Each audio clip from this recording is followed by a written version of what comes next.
Assalamualaikum warahmatullahi wabarakatuh. Kali ini kita akan membahas soal ujian nasional yang telah di-download dari situs www.matlab.net. Oke, kita mulai dari nomor yang pertama. Perhatikan gambar. Ada 4 buah benda. Yang pertama gambar wadah K berupa mangkok berisi 100 ml air. Wadah L tabung Erlenmeyer dengan volume 300 ml tertutup rapat berisi gas hidrogen. Wadah M berupa botol tertutup dengan volume 400 ml dan wadah N berupa labu didih tertutup dengan volume 500 ml. Apabila zat pada wadah K dan L dipindahkan ke wadah N dan M, maka keadaan yang sesuai ditunjukkan pada tabel adalah. Nah, sebelum kita menjawab, di sini kita perhatikan dulu ya, apa yang menjadi pembeda dari setiap wadah. Yang pertama, kalau kita lihat adalah setiap wadah memiliki bentuk yang berbeda. Kemudian, kita kaji hal yang kedua, yaitu jenis zat. Pada wadah K berisi air. Air merupakan zat cair yang memiliki beberapa sifat, diantaranya mengikuti bentuk benda, jarak antar partikel agak jauh, memiliki massa dan volume tetap. Kemudian pada zat L berisi gas hidrogen. Zat gas cenderung lebih mudah untuk merubah volumenya, ya, memuai, ya, istilah kata volumenya bisa memuai karena jarak antar partikel sangat jauh, gaya antar partikelnya sangat lemah. Nah, sehingga dia dapat memuai dengan mudah. Kemudian baru kita lihat opsional dari jawaban soal tersebut. Nah, jawaban yang paling cocok ya, kalau kita lihat yang A. Wadah K ketika dipindahkan, K adalah air. Ya, K kita tekankan bahwa K adalah zat cair, yaitu air. Ketika pada wadah M berbentuk ya, botol tertutup. Ya, berarti dengan kata lain air itu selalu mengikuti bentuk wadahnya. Berarti untuk yang A kita tidak bisa menjadikannya sebagai jawaban. Kemudian yang B. Wadah K yang berisi air ketika dipindahkan pada wadah M, bentuknya berubah. Ya, benar. Kemudian volumenya tetap. Nah, kita tekankan lagi bahwa air ketika dipindah kemanapun, volumenya tetap tidak berubah. Atau dengan istilah lain, tetap. Ya, tidak berubah atau tetap. Nah, berarti B bisa kita lihat sebagai jawaban sementara. Ya, di wadah N juga dia bentuknya berubah dan volume tetap. Kita lihat alasannya. Jarak antar partikel agak jauh. Ya, benar ya. Jarak antar partikel agak jauh. Mengapa tidak C dan D? Nah, kita lihat kalau C dan D. Ya, wadah L adalah gas hidrogen. Hidrogen dia karena gas, dia bentuknya akan mengikuti wadahnya, sedangkan volumenya juga akan mengikuti volume wadahnya. Sehingga berarti bentuk dan volumenya akan berubah. Nah, sedangkan untuk jawaban C masih menyantumkan bahwa ketika pada wadah M dia akan menjadi tetap. Alasannya juga salah. Ya, alasan jarak antar partikel, gaya antar partikel sangat kuat, itu salah. Nah, sedangkan jawaban D masih menuliskan bahwa volume gas itu tetap. Nah, itu juga keliru ya. Jadi gas ketika dia masuk ke wadah tertentu, maka volumenya juga akan berubah. Tetapi alasannya di sini benar bahwa gaya antar partikel sangat lemah, sehingga jawaban untuk nomor 1 adalah B. Oke, kita lanjutkan ke nomor 2. Perhatikan peristiwa perubahan zat berikut. Yang pertama, kertas dibakar menjadi abu. 2, beras ditumbuk menjadi tepung. 3, air dipanaskan menguap. 4, buah dibiarkan membusuk.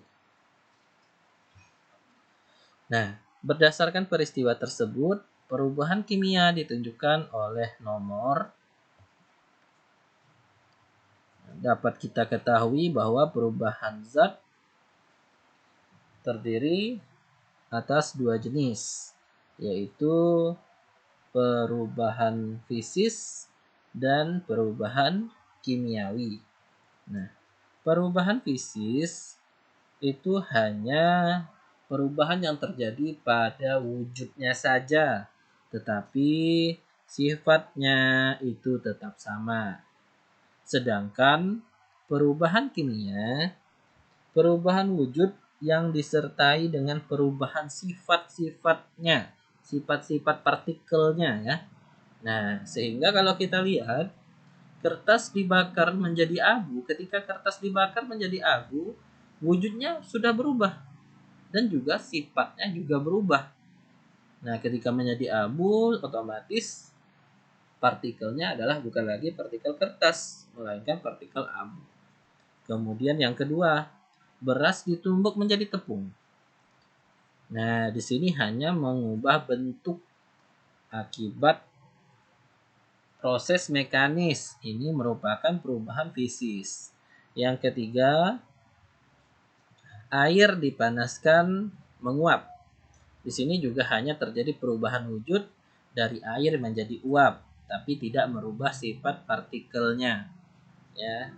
Kemudian yang keempat, buah dibiarkan membusuk. Nah, ketika buah membusuk, maka struktur partikelnya yang misalkan yang pertama dia rasanya manis, kemudian ketika busuk, dari segi rasa juga sudah berubah. Nah, di sini kita dapat ketahui bahwa berarti sifatnya sudah mengalami perubahan kimiawi dari misalkan yang manis menjadi asam. Atau misalkan yang tadinya baunya harum menjadi bau busuk. Otomatis di situ terjadi perubahan kimiawi. Oke, kita lanjutkan ke nomor 3.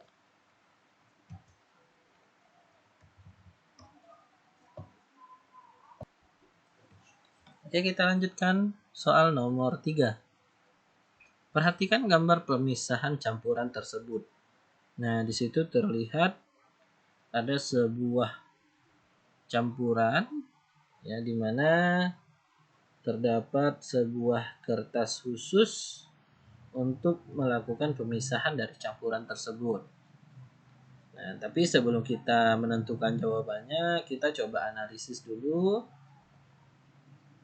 pilihan jawaban yang disediakan. Berdasarkan gambar di atas, metode pemisahan campuran tersebut adalah, nah kita lihat dulu ya. Yang pertama adalah filtrasi. Apa itu filtrasi? Filtrasi adalah pemisahan campuran berupa penyaringan ya. Nah, jadi melakukan penyaringan. Kemudian penyaringannya yang bagaimana? Nah, ya, biasanya kalau kita lebih mudah, misalkan kita ingin menyaring antara santan dengan ampasnya. Nah, itu contohnya, salah satu contoh dari filtrasi. Kemudian sublimasi. Nah, sublimasi itu adalah proses pemisahan campuran dengan cara menyublimkan ya, menyublimkan suatu zat. Misalkan berarti kalau sublimasi itu adalah perubahan zat dari zat padat menjadi zat gas. Nah, atau sebaliknya dari zat gas, campuran zat gas menjadi zat padat. Nah, kemudian yang ketiga, evaporasi. Nah, evaporasi adalah penguapan. Penguapan di sini adalah pemisahan campuran yang cenderung dilakukan pada zat cair, pada campuran zat cair. Ya, kemudian zat cair tersebut diuapkan sehingga terdapat pemisahan campuran.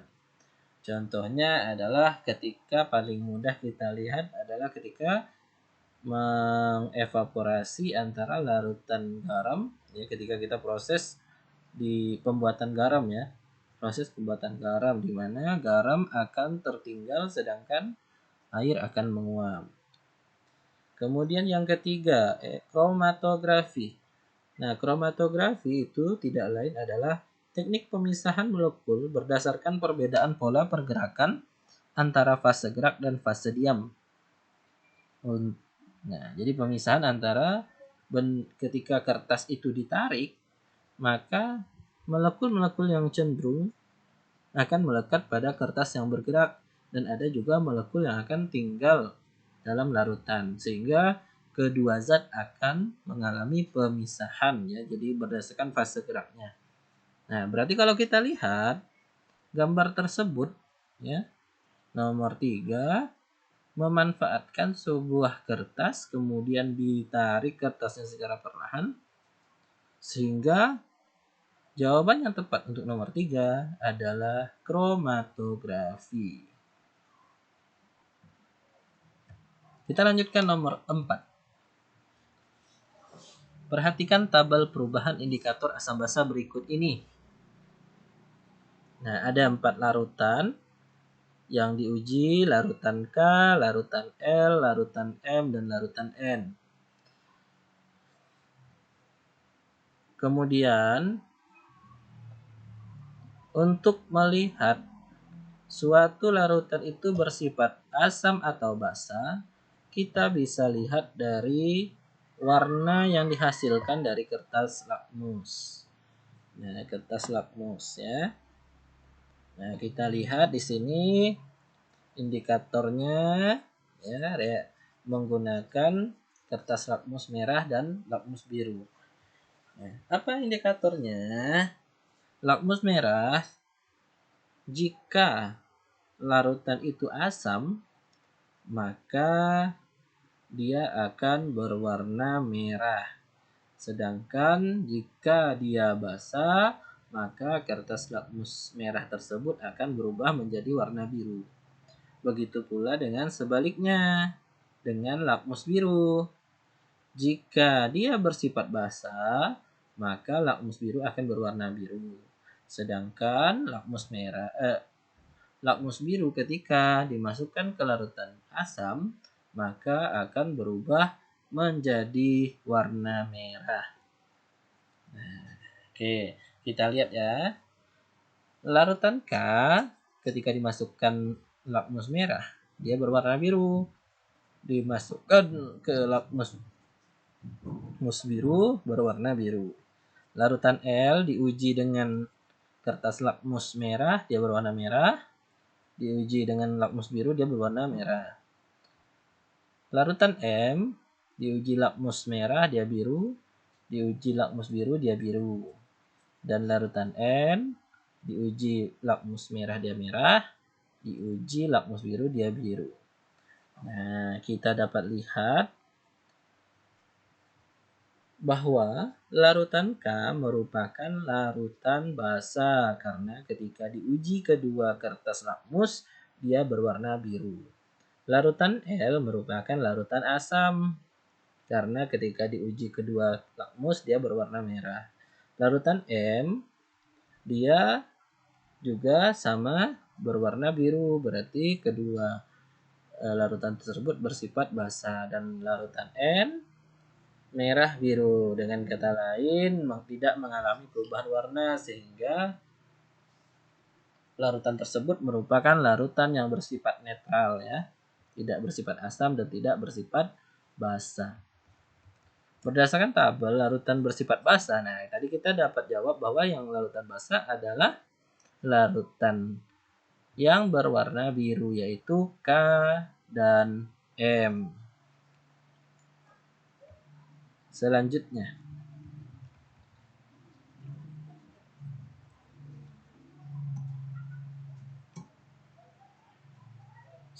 nomor 5. Perhatikan gambar komposisi berikut.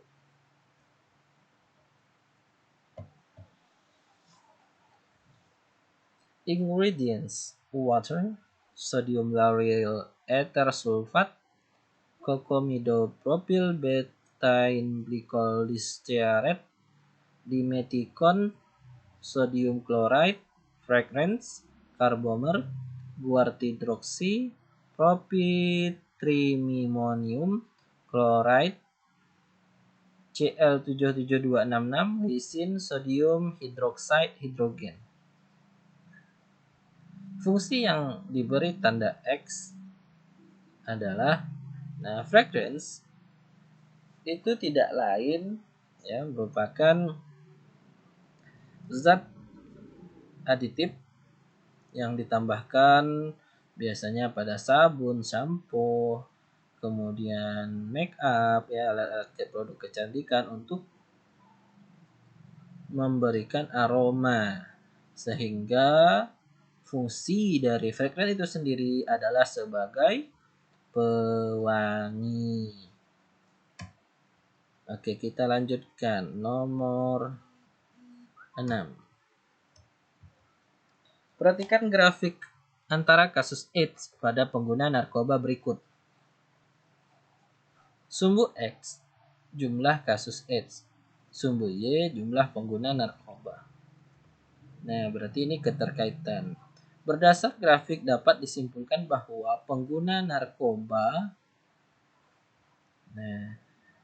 jika di sini kita lihat ketika penggunanya 110, maka yang terinfeksi ketika dia berada di antara 1 sampai 10, maka yang terinfeksi 110. Ketika berada rentang antara 10 sampai 20, berarti yang terinfeksi adalah 229. Ketika dia berada di 30, pengguna narkoba kasus AIDS-nya, pengguna narkobanya juga bertambah. Nah, berarti kaitan antara pengguna narkoba dengan kasus AIDS itu tidak lain adalah selaras. Berarti sebanding. Nah, dengan demikian pengguna narkoba itu akan bertambah, maka jumlah kasus AIDS juga akan bertambah. Dengan kata lain, jawaban dari nomor 6 jumlah akan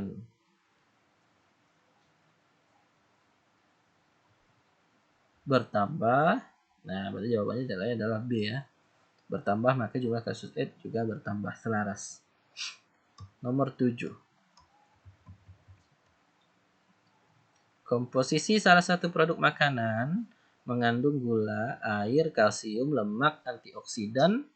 Dalam hal ini, kalsium merupakan atom.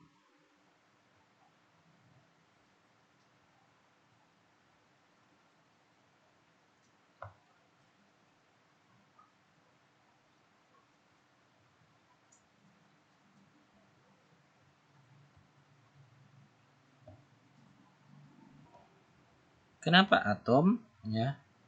Atom merupakan bagian terkecil dari suatu materi yang tidak dapat dibagi lagi menjadi yang lebih sederhana. Nah, kemudian kenapa tidak ion? Ion tidak lain merupakan atom yang bermuatan listrik. Biasanya cenderung ada pemberian tanda positif atau negatif di bagian unsur tersebut. Kemudian molekul unsur. Nah, molekul unsur adalah gabungan antara dua atau lebih dari atom unsur sejenis. Contohnya O2. Sedangkan molekul senyawa itu adalah gabungan dari beberapa unsur. Contohnya adalah air dengan rumus kimia H2O. Seperti itu.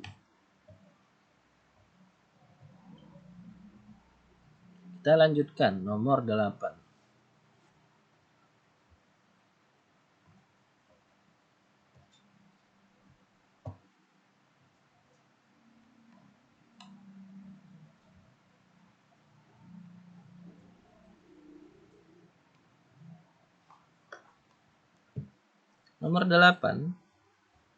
Sebuah mobil mengalami kebocoran oli saat berjalan lurus dan meninggalkan pola tetesan oli seperti gambar berikut.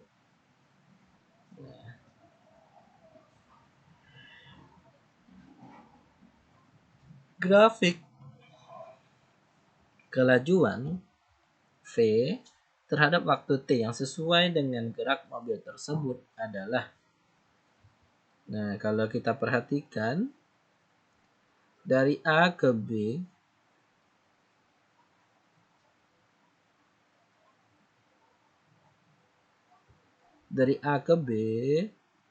benda mengalami pergerakan dengan kecepatan tetap. Kenapa? Dapat kita lihat bahwa jarak antar titik itu sama. Ya, jarak antar titik itu sama. Kemudian dari B ke C, jarak antar titik itu mengecil. Berarti gerak mobil tersebut mengalami perlambatan. Ya, pada B ke C perlambatan. Kemudian dari C ke D, itu jarak antar titik semakin membesar. Dengan kata lain, berarti benda tersebut atau mobil tersebut mengalami percepatan. Nah, kecepatannya bertambah. Kalau A ke B kecepatannya tetap, B ke C kecepatannya berkurang. Berarti kalau grafik kecepatan atau kelajuan, A ke B berbentuk garis datar lurus ya. Sedangkan B ke C berbentuk garis menurun, sedangkan C ke D berbentuk garis menanjak. Berarti yang paling tepat adalah jawaban nomor 8 yaitu D ya. Nomor 9. Perhatikan gambar. Ada benda bermasa 2 kg ditarik dengan gaya F sehingga mengalami percepatan sebesar 1,5 meter per sekon kuadrat. Apabila di atas balok ditambah dengan beban 1 kg, maka percepatan yang dialami oleh kedua balok saat ditarik dengan gaya yang sama menjadi, nah oke ya. Dengan adanya penambahan beban pada balok berarti massanya bertambah. Kan tetapi gaya yang diberikan tetap. Sehingga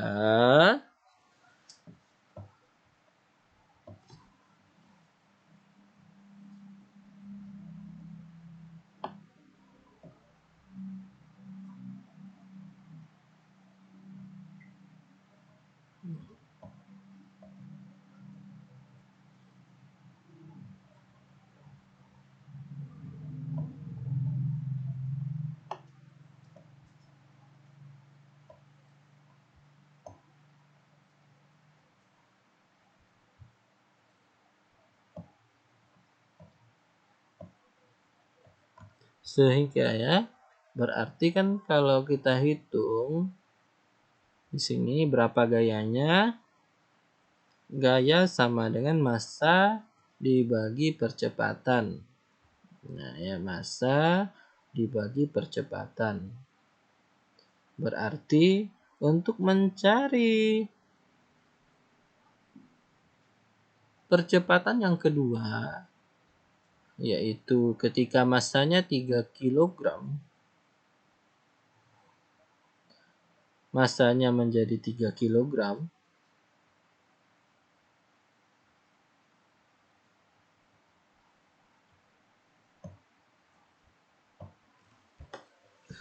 nah, untuk nomor 9 kita dapat selesaikan dengan hukum Newton yang kedua, yaitu F sama dengan sigma F sama dengan M kali A.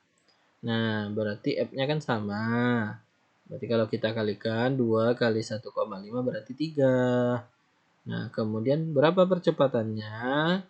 Ya, secara logika, semakin berat benda, semakin bertambah massa benda, maka percepatan yang dialami juga akan semakin kecil. Nah, dengan kata lain, ketika massanya tambah 1 berarti menjadi 3, sedangkan tadi gayanya 3. Untuk mencari A tidak lain adalah gaya dibagi massa. Berarti gayanya tadi 3, 3 dibagi 3. Tidak lain hasilnya adalah 1 meter per sekon kuadrat. Kemudian nomor 10. Nah, ini materi terkait energi. Buah kelapa jatuh dari pohon seperti gambar berikut ini. Nah, ada buah kelapa jatuh dari ketinggian 20 meter. Energi kinetik saat kelapa yang massanya 2 kg berada pada ketinggian 4 meter dari tanah adalah energi kinetik saat kelapa berada pada ketinggian 4 meter dari tanah. 4 meter dari tanah. Nah, kita coba coret.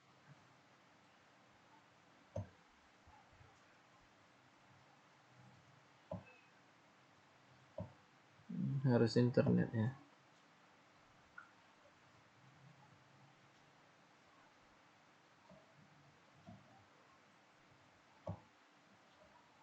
No internet connection. View and sign. Coba kita konekkan internet terlebih dahulu.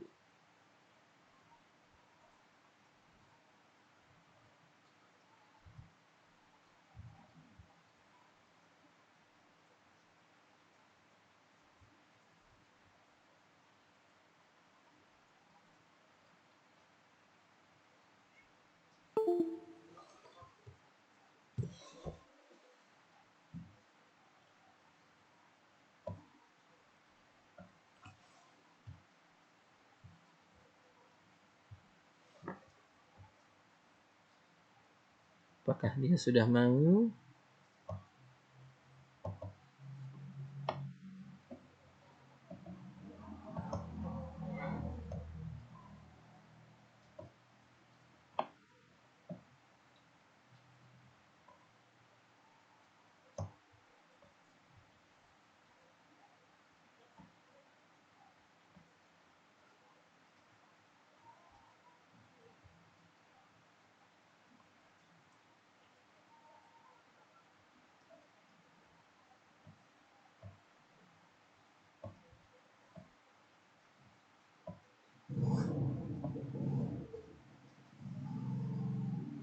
Tidak mau ya. Ya sudahlah.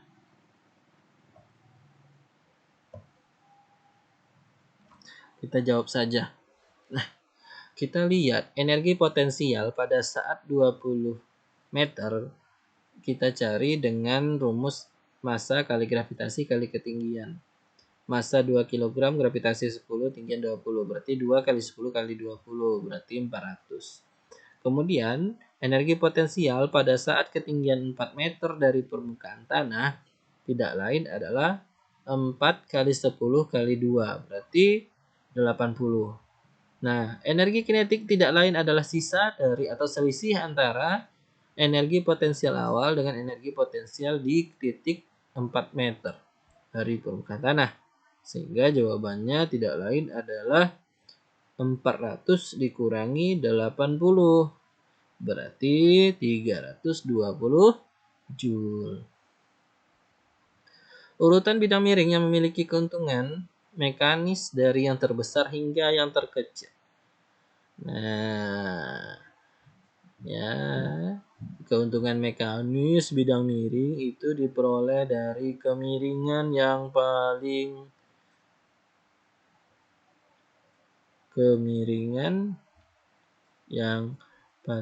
kecil. Kemiringan paling kecil. Paling landai ya, maksudnya paling landai tangensialnya. Nah, kalau kita lihat gambar pertama, kemiringannya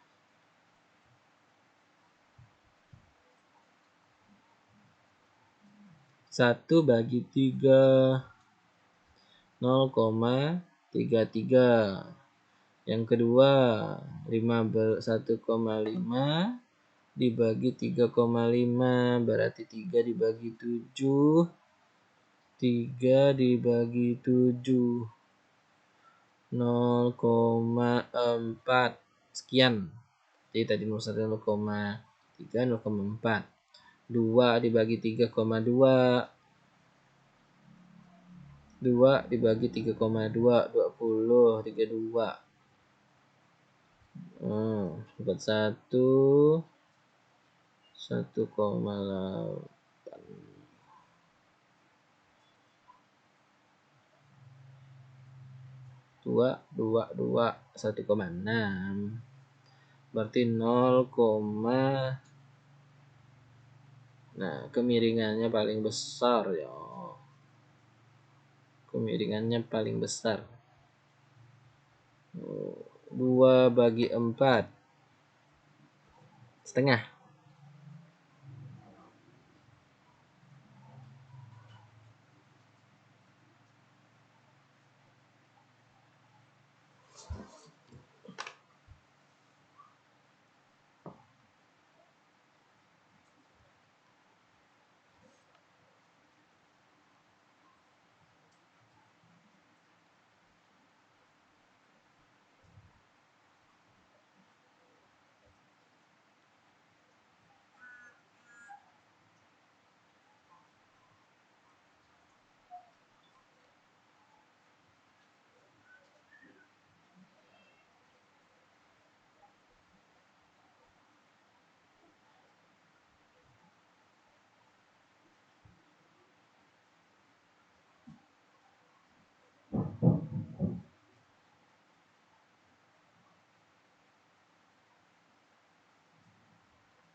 S bagi H balik ya, berarti jarak dibagi ketinggian. Nomor 1 3 bagi 1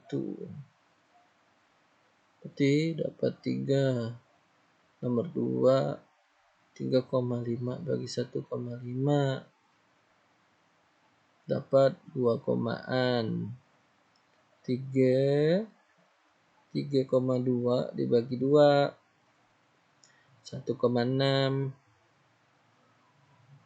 4 bagi 2 2. Berarti keuntungan dari yang terbesar tidak lain adalah 2 4 3 1 kemudian 2 4 3. Berarti jawaban yang paling tepat adalah C.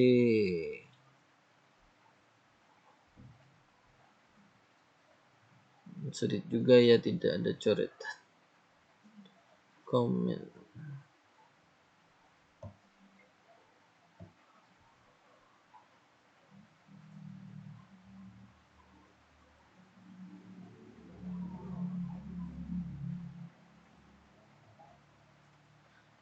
Sudah.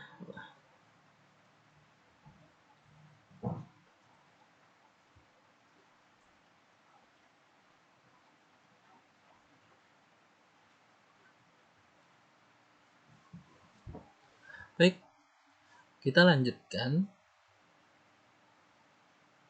pembahasan soal UN ya tahun 2018 untuk nomor 13. Nomor 12 kita mohon maaf kita lewatkan dulu karena kalau hanya berbicara seperti ini mungkin tidak akan paham. Nanti kita akan bahas di lain kesempatan. Nomor 13. 3 balok terapung pada zat cair yang sama dengan bagian balok yang tercelup ditunjukkan seperti gambar.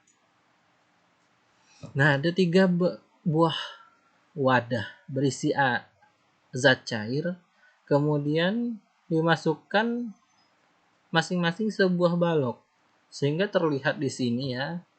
Ini di sini wadah pertama balok terapung tenggelam sama-sama terlihat seperti setengah bagian. Kemudian balok Q ya, wadah Q terlihat bahwa balok lebih banyak muncul ke permukaan dibanding yang tenggelam, melayang di air. Sedangkan balok pada wadah air, lebih banyak bagian balok yang mengapung di dalam air dibandingkan dengan melayang di bawah permukaan air dibandingkan yang mengapung di atas permukaan air. Mengapa? Jadi kita muncul pertanyaan, mengapa benda tersebut bisa seperti itu? Nah, ketiga kondisi memperlihatkan bahwa tidak semua bagian balok berada di dalam air. Nah, hal itu disebabkan karena perbedaan massa jenis antara balok dengan zat cair, yaitu massa jenis zat cair lebih besar daripada massa jenis balok. Apa itu massa jenis? Massa jenis itu terkait dengan kerapatan antar partikel. Nah, jadi kerapatan antar partikel suatu zat. Nah, berarti kita perkirakan semakin banyak bagian benda yang tercelup ke dalam air, maka massa jenisnya berarti semakin besar. Berarti kalau kita urutkan, massa jenis balok R lebih besar dari massa jenis balok P dan lebih besar dari massa jenis balok Q. Nah, sedangkan di sini kita anggap zat cair pada ketiga wadah adalah sama. Nah, oke, kita lihat. Di sini ditunjukkan zat cair memiliki hampir semuanya lebih besar dari massa jenis balok. Berarti zat cairnya sudah benar ya untuk A, B, C, dan D. Berarti tinggal kita urutkan saja dari R, Q, R, P, Q. Nah, berarti balok P harus lebih besar dari Q. Nah, P lebih besar dari Q. Berarti ada dua kemungkinan yaitu B dan D. Lalu balok R harusnya lebih besar dari P. Nah, dari B dan D yang balok R lebih besar dari P dan Q adalah sama ya, sama. Nah, lalu apalagi yang bisa kita lihat di sini adalah massa jenis zat cairnya. Nah, kalau terlihat berdasarkan perbandingan volume P, ya, volume tercelup benda, ini setengah bagian yang tercelup dan setengah bagian terapung, berarti dapat disimpulkan bahwa massa jenis zat benda P atau balok P ini tidak lain setengah dari massa jenis zat cair. Dengan demikian dapat disimpulkan jawaban yang benar adalah D. Massa jenis zat cair adalah 800, massa jenis balok P 400, massa jenis balok Q 200, dan massa jenis balok R 600. Sekian. Kita lanjutkan dengan nomor 14. Berdasarkan pernyataan di atas, yang merupakan ciri-ciri planet adalah, nah kita lihat pernyataannya. Tidak memancarkan cahaya sendiri, 2 memancarkan cahaya sendiri, 3 tidak memiliki orbit yang jelas, 4 mengorbit matahari. Nah, planet di sini kita anggap adalah planet yang ada di tata surya. Ya, kita berasumsi bahwa planet yang berada di tata surya. Nah, planet itu hanya memantulkan cahaya, dia tidak bisa menghasilkan cahaya sendiri. Nah, yang bisa menghasilkan cahaya sendiri itu tidak lain hanya bintang. Nah, berarti untuk nomor 1 itu benar ya ciri-ciri planet. Kemudian 2 tadi sudah dibahas, 3 tidak memiliki orbit yang jelas. Nah, untuk planet itu orbitnya adalah bentuk oval. Ya, berarti bentuknya sudah jelas. Sedangkan mengorbit matahari itu merupakan ciri-ciri planet yang ada di tata surya. Dengan demikian, dapat kita simpulkan jawaban yang benar adalah 1 dan 4. Kemudian, perhatikan gambar ayunan sederhana berikut. Ada 4 buah gambar ayunan. Ayunan yang memiliki periode terbesar dan terkecil berturut-turut adalah ayunan pada gambar nomor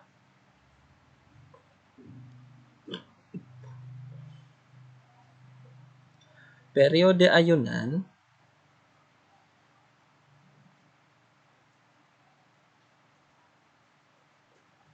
tidak dipengaruhi oleh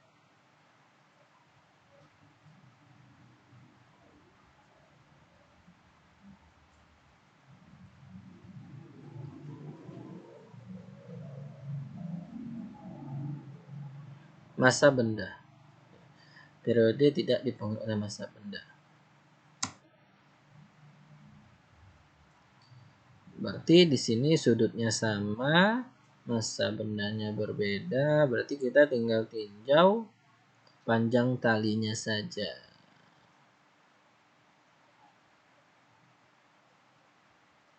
Periode ayunan tidak dipengaruhi oleh massa benda, melainkan dipengaruhi oleh panjang tali dan gravitasi yang dialaminya.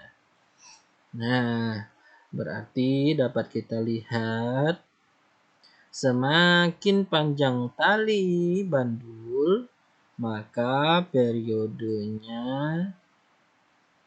akan semakin besar.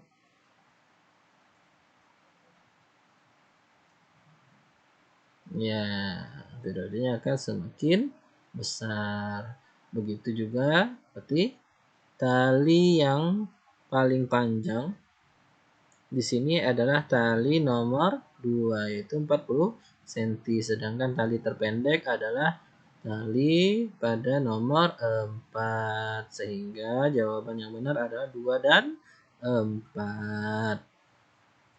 Ingat ya, kita berasumsi bahwa massa tidak berpengaruh. Nomor 16. Gelombang merambat pada permukaan air laut seperti gambar berikut ini.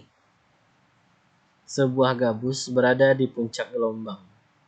Jarak antar puncak ke puncak 2 meter. Bila gabus tersebut naik turun 10 kali dalam waktu 5 sekon, cepat rambat gelombang tersebut adalah bila gabus tersebut naik dan turun 10 kali. Berarti naik dan turun 10 kali. Naik dan turun 10 kali itu adalah setengah gelombang. Ini berarti naik dan turun, naik dan turun, naik turun, naik turun, naik turun, naik turun, naik turun. Berarti 10 gelombang ya, naik dan turun 10 kali dalam waktu, maaf tadi saya ulangi, ketika benda naik dan turun, naik dan turun berarti dia satu gelombang. Naik dan turun, berarti satu gelombang berarti 10 gelombang dalam waktu 5 sekon, maka cepat rambatnya tinggal kita bagi saja. Frekuensinya, panjang gelombangnya 2, frekuensinya tinggal kita bagi 10 bagi 5, 2. Berarti cepat rambat gelombang tidak lain adalah frekuensi kali panjang gelombang. Jawabannya adalah 4. 2 dikali 2, 4. Nomor 17. Pembentukan bayangan yang benar pada cermin datar ditunjukkan oleh gambar. Cermin datar, sifat-sifat cermin datar adalah saling berhadapan, sama besar maya atau berada di belakang cermin. Untuk yang A itu tidak saling berhadapan. Untuk gambar B terbalik. Gambar C benar. Mengapa bukan D? D tidak sama besar. Jadi jawaban yang benar adalah C. Perhatikan gambar pembentukan bayangan pada lensa cembung berikut ini. Bila digeser 10 cm mendekati lensa, maka bayangan akhir yang terjadi adalah bila benda digeser 10 cm mendekati lensa.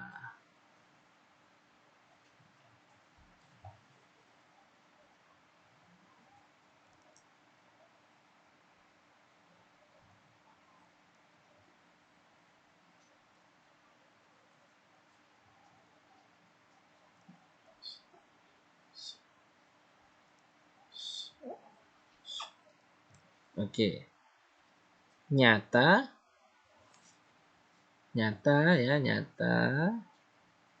dan lebih besar dari bayangan awal, itu yang benar.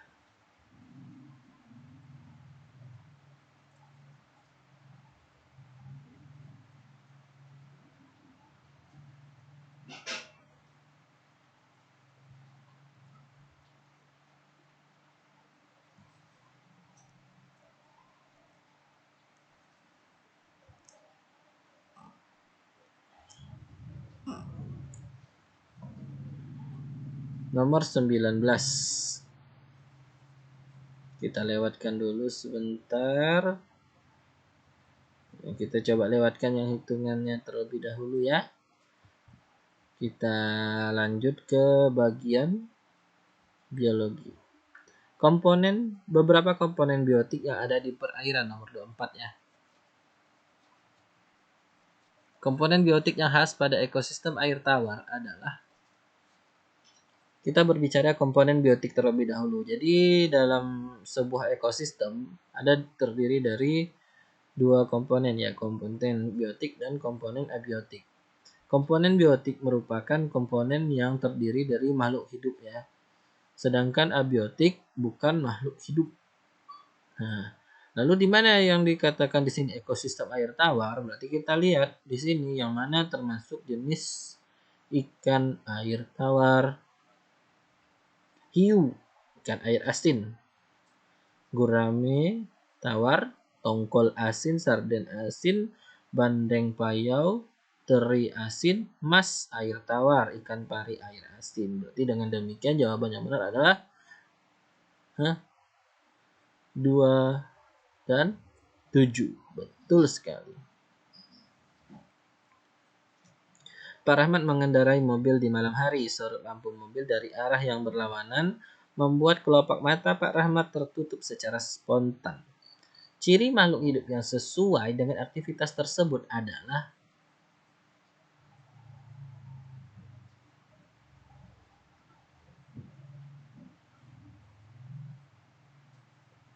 peka terhadap rangsang, menyesuaikan diri dengan lingkungan, mengeluarkan zat sisa, membutuhkan cahaya. Menyesuaikan diri dengan lingkungan, yang benar adalah peka terhadap rangsang. Ya, terkait sistem saraf di mana lensa itu akan menyesuaikan ya, tertutup dan terbuka, mengecil dan membesar pupilnya. Itu terkait dengan saraf. Pada tanaman berluntas terdapat tumbuhan tali putri. Pola interaksi yang terjadi antara tumbuhan beluntas dengan tali putri adalah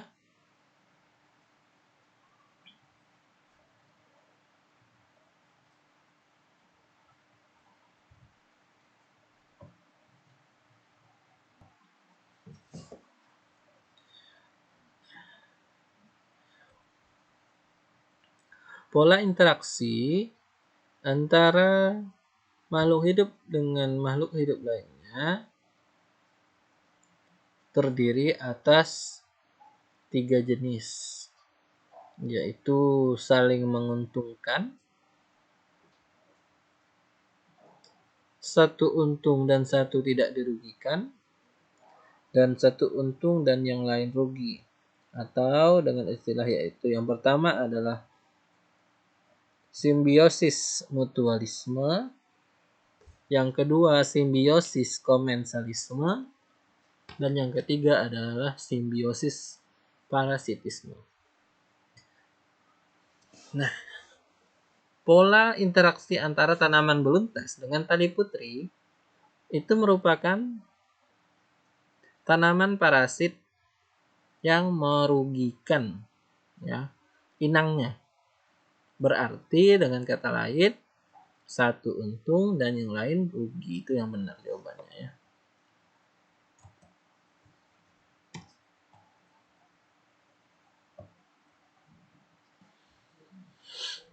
Nomor 27.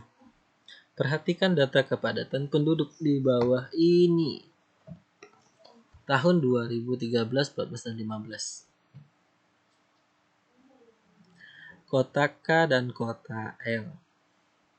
Kota K mengalami peningkatan, sedangkan kota L dari tahun 13 ke 14, 2013 ke 14 mengalami peningkatan, sedangkan pada tahun 2015 mengalami penurunan.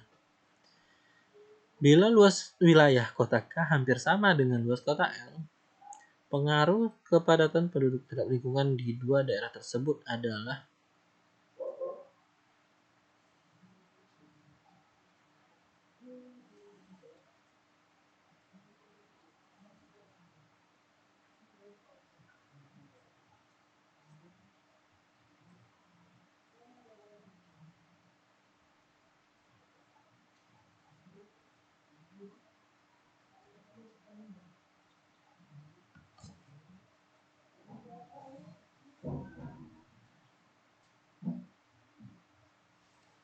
di kota L cenderung stabil, ya.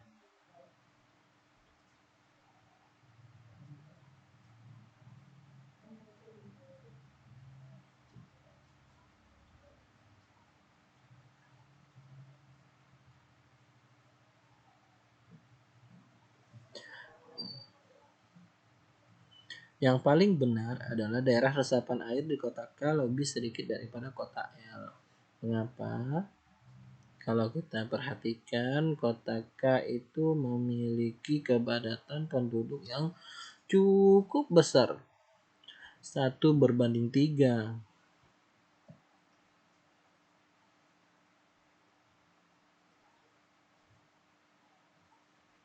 Nah, di sini tentang kunci dikotomi. Perhatikan kunci determinasi di bawah ini.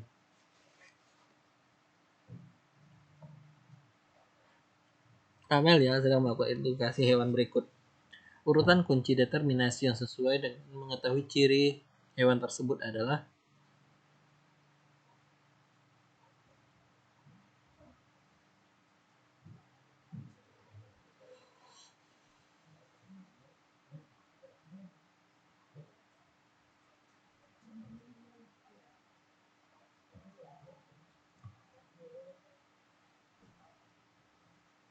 satu B. Tidak memiliki tulang belakang.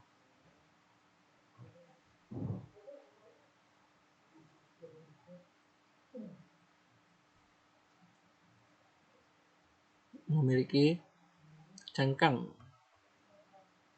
5B. Kaki beruas. 6A. Dan 7A. Yang benar adalah C.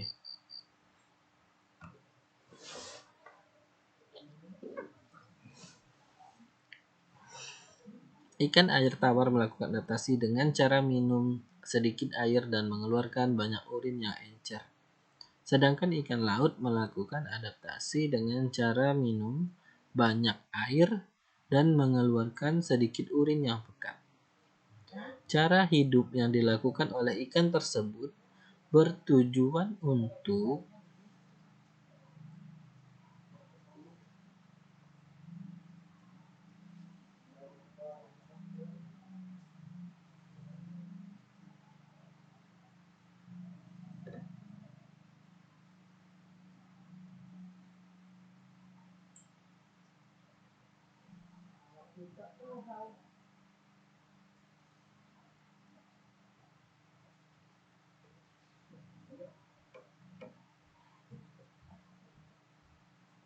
Menjaga sistem ekskresi.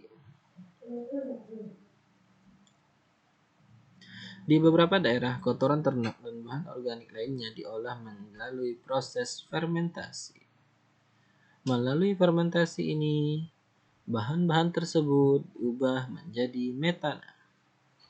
Manfaat dari bioteknologi tersebut adalah sebagai energi alternatif pengganti minyak bumi.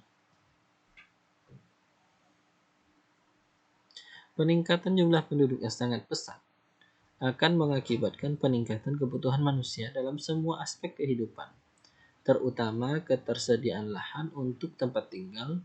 Akibatnya, banyak lahan pertanian, perkebunan, bahkan hutan yang dialihfungsikan menjadi kawasan perumahan. Dampak yang dapat ditimbulkan akibat pemanfaatan lingkungan tersebut adalah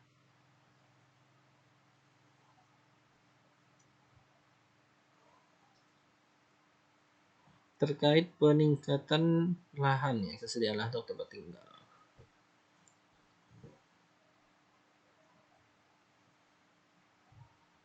Keanekaragaman hayati berkurang karena banyak lahan-lahan yang dialihfungsikan ya. Oke, kita cukupkan dulu sampai nomor 31. Terima kasih. Jangan lupa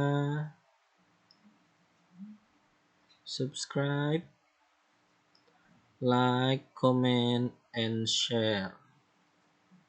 Sampai jumpa di pembahasan berikutnya. Assalamualaikum warahmatullahi wabarakatuh.